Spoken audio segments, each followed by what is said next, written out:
Hi guys, bali wala tayong ano ngayon, no? Ah, latest vlog. Bali yung bina-vlog ko ngayon siguro sa ano ko pa yan ma-upload.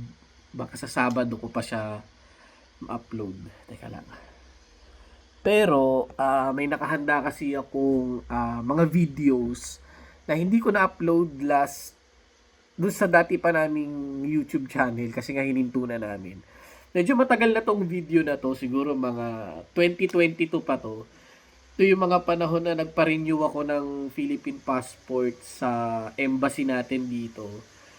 Tapos, nagpa-translate ako ng driver's license. Bali, pinatranslate ko yung driver's license from English to Italian. Kasi, nung mga panahon na yung balak ko, ipa-convert yung license ko, yung Philippine license ko to Italian driver's license. So yun guys, yun muna ang i-upload natin ngayon at yun ang sama-sama nating panoorin.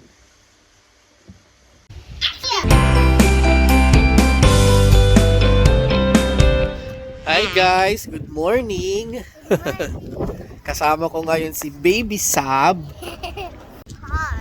Kasama ko ngayon si Savannah. Hi Savannah. Hi! And where are we going? To embassy! Yes, we're going to embassy because what? Because we need to find... Hindi, kasi kukunin na ni Daddy yung kukunin ko na kasi yung aking passport. So bali dalawa yung parang objective natin. Wow, objective.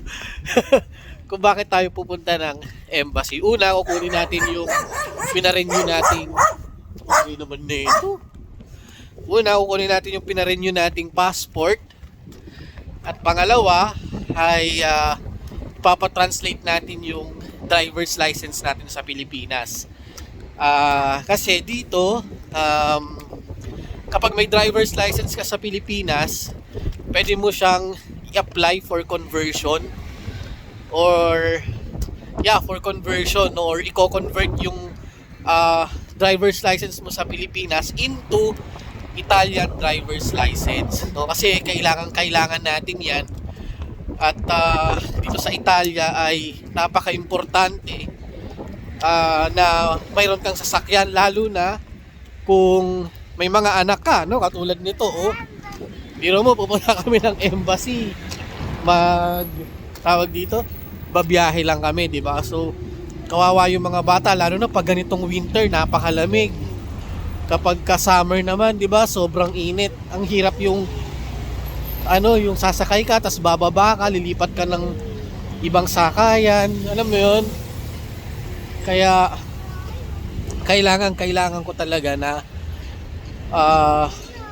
mapakonvert na yung driver's license ko para makakuha ko ng lisensya dito sa Italia.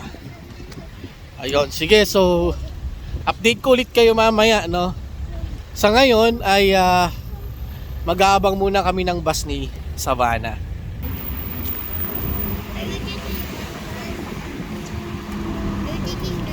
See?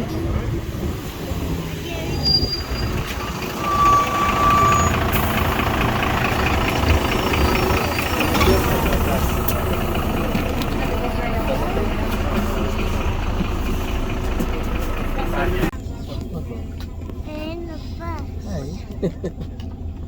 We're in the bus. Yes. I think my mommy's going to the bus. What? Also, mommy is going into a bus. Daming tao sa bus, kaya hindi ako makapag-video kasi punong-puno yung bus ngayon. Kaya samaya na lang ulit. Daddy. See you later. See you later, but I'm squeezy, Daddy. See you later. See you later.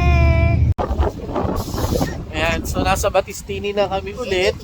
Pero pamilyar na kayo sa Battistini, no? Parang madalas yata kami dito. Daming nagpapabakuna, guys, so nagpapabooster yan eh, booster shot.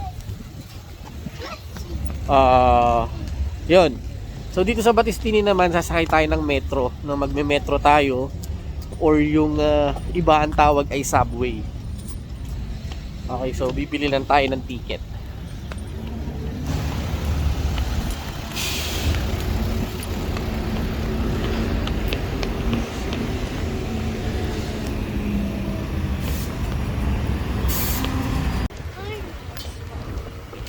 Go, go, go, go, go,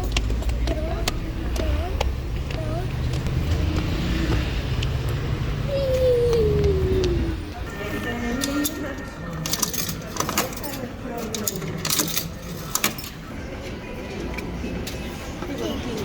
Mama, no Ito.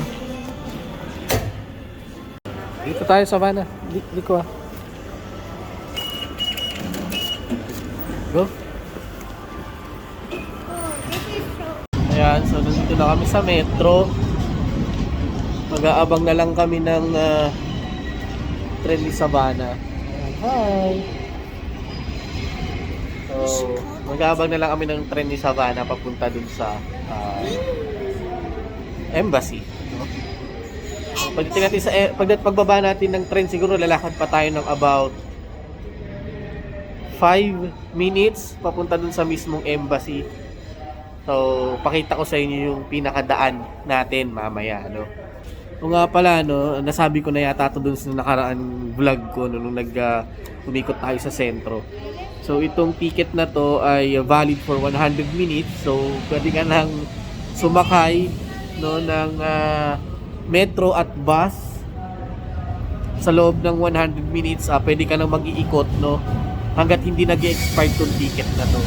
So, itong metro na sasakyan natin, Line A to, ito yung pinakaunang stasyon, no, or stop dito sa Line A na dito sa Roma. So, itong line na to ay pwede kang dalhin sa sentro, no? So, kung pupunta ka ng sentro, kung saan yung pinuntahan natin nung nakaraan, dito ka pwede sumakay, no? Pero ngayon, hindi naman tayo aabot sa sentro dahil parang 2 stops lang tayo, bababa na tayo, no? So, ganun lang tayo kabilis ngayon. After 2 stops, bababa na tayo. At, yun. Hi. Okay. Yeah. So, nakababa na kami from metro. Hindi ko na binidyo yung sa metro dahil wala naman tayong makikitang view dun. No, wala naman tayong makikitang view dun. Nauhaw na si Sab. Kasi masyadong itong dinaanan namin. Matarik to. Paakyat siya. Napagod si Sab. Kaya rito. Ano, too steep. Yeah. Lagay mo na dito. Ayan, napagod yung anak natin sa paglakad paakyat. Dito ka, anak.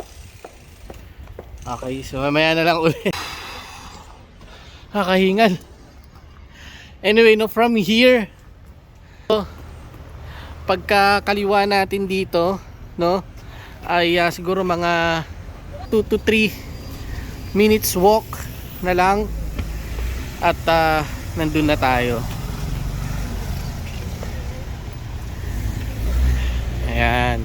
So, pagdating dun sa embassy, hindi ko na kayo maisasama, no? Sa gate pa lang actually.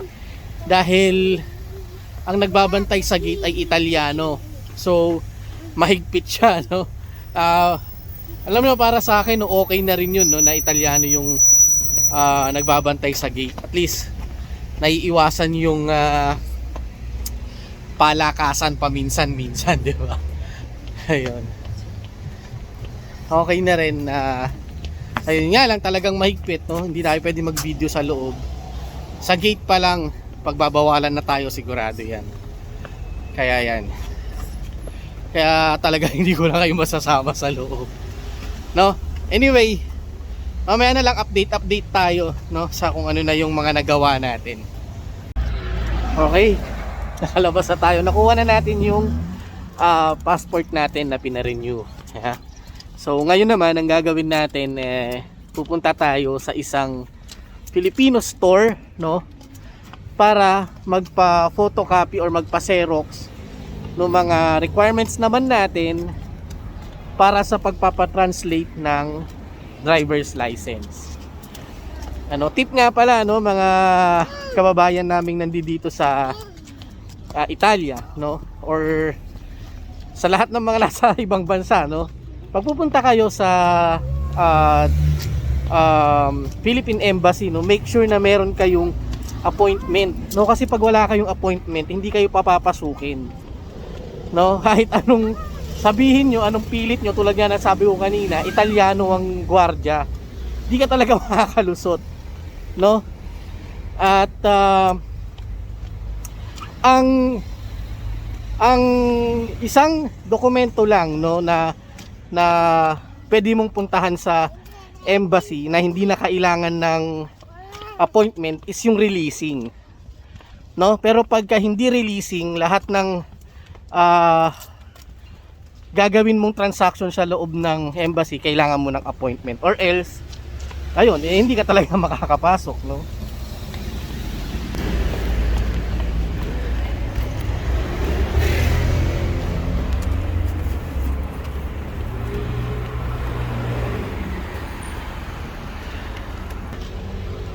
Isa pang tip, no, kapag nagpunta kayo dito at may appointment na kayo, isa rin sa sisiguraduhin nyo na kompleto ninyo yung requirements nyo, no.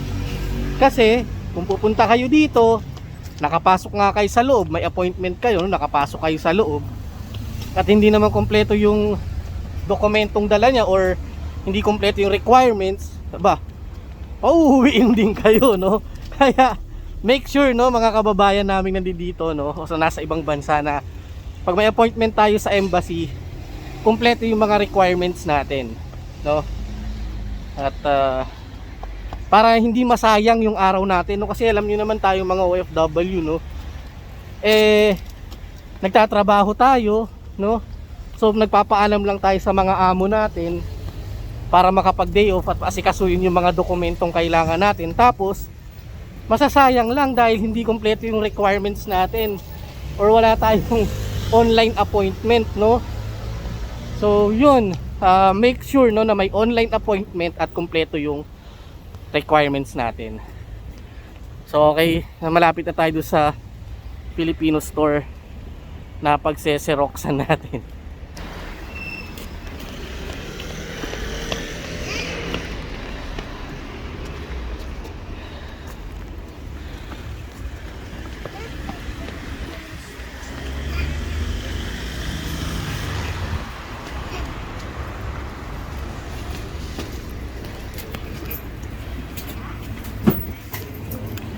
Okay, nakapagpa-xerox na tayo, so kompleto na yung requirements natin. Bali, ang nagastos natin sa xerox ay 1 euro. Bali, 5 dokumento yung pina-xerox natin. So yung 5 documents na yon, siningil ako ng kababayan nating Pilipino ng 1 euro. So mura na yon, no? Okay na yon. So ngayon, babalik tayo sa embassy para ipasa yung mga requirements natin at mapatranslate na natin sa embassy yung driver's license natin, no? At once na mapatranslate na natin yan, pipick upin ulit natin yan at ipapacertify naman natin dito rin, no, sa government na ng Italy bago natin siya ngayon maipapasa for conversion or sa pagpapakonvert ng license. So mamaya kwento ko sa inyo lahat ng mga prosesong pagdadaanan natin, no, after natin dito sa embassy. So tulad nga na sabi ko kanina, bawal ang camera sa loob, kaya kita-kits na lang tayo ulit mamaya.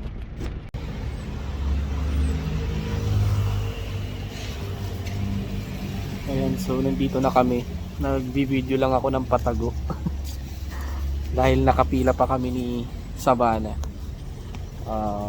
Kasi yung appointment namin 11:30 pa, maaga pa, alas 10 pasado pa lang, no, mag-11 o'clock pa lang.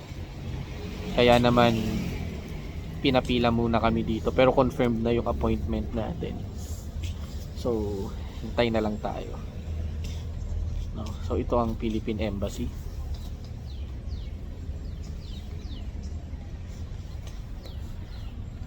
Ito yung mga kasama nating nakapila. Ayan. sila. Doon sa dulo. At ayun yung gwardyang Italiano. Ayan. Ayun yung gwardyang Italiano. Okay, sige. Baka masita pa tayo. Baka makita pa tayo nag-video. Mamaya na lang ulit. Pala, no, madagdag ko lang. Ayan. Madagdag ko lang, no. Buti na lang na at this time pinapapasok na tayo sa loob ng compound. So parang dito na yung waiting area ngayon, no. Ayan, dito na ang waiting area ngayon. Kasi alam nyo dati nung mga unang nagpupunta ako dito, ang waiting area nila dyan sa labas.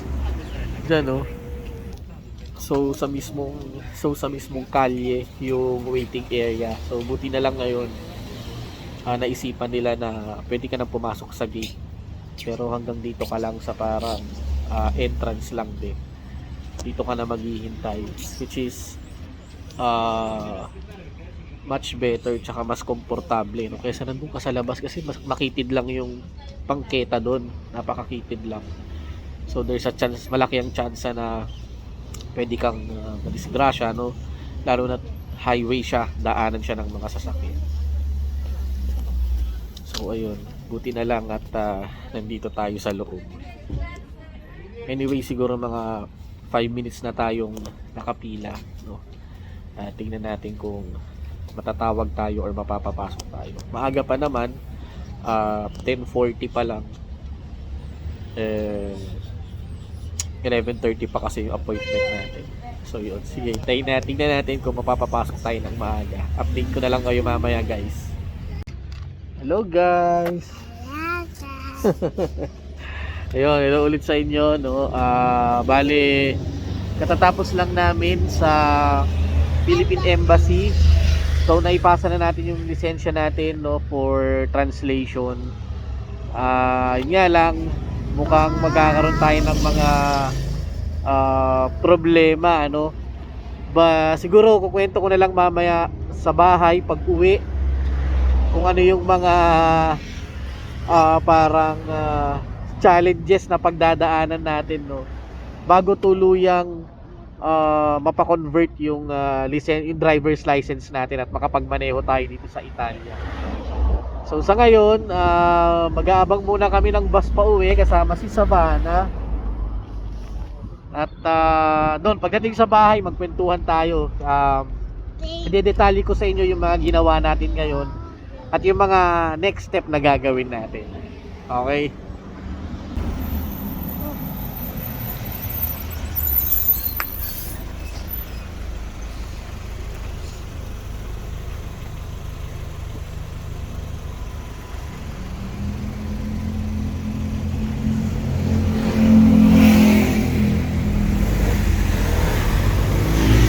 Hi, Sab. When is the bus coming?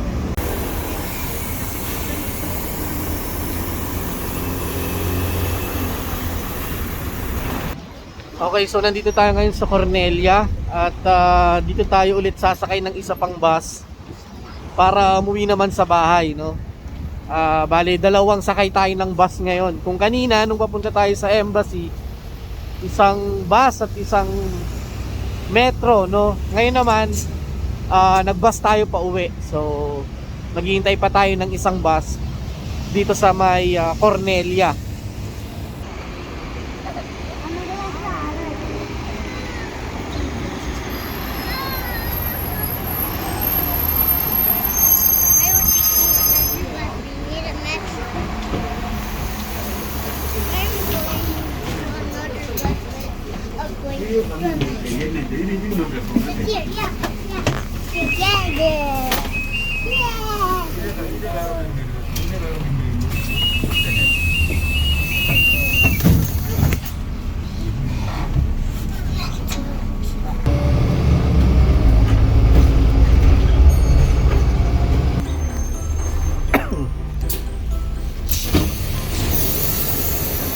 Okay, so malapit na kami sa bahay. konting lakad na lang at nasa bahay na kami. Medyo maganda yung biyahe namin ngayon kasi maluluwag yung mga bus na nasakyan namin.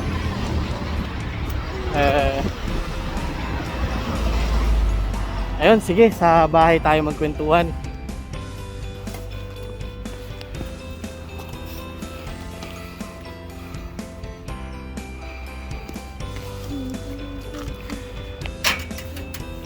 Thank you.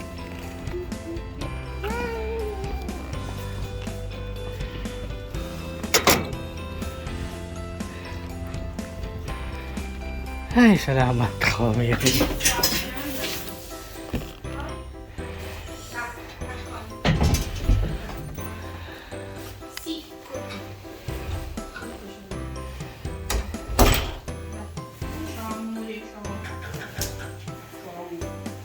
Ano, kumusta? Ano surprise ko? Wala, mami. Yung nakabili. Sorry.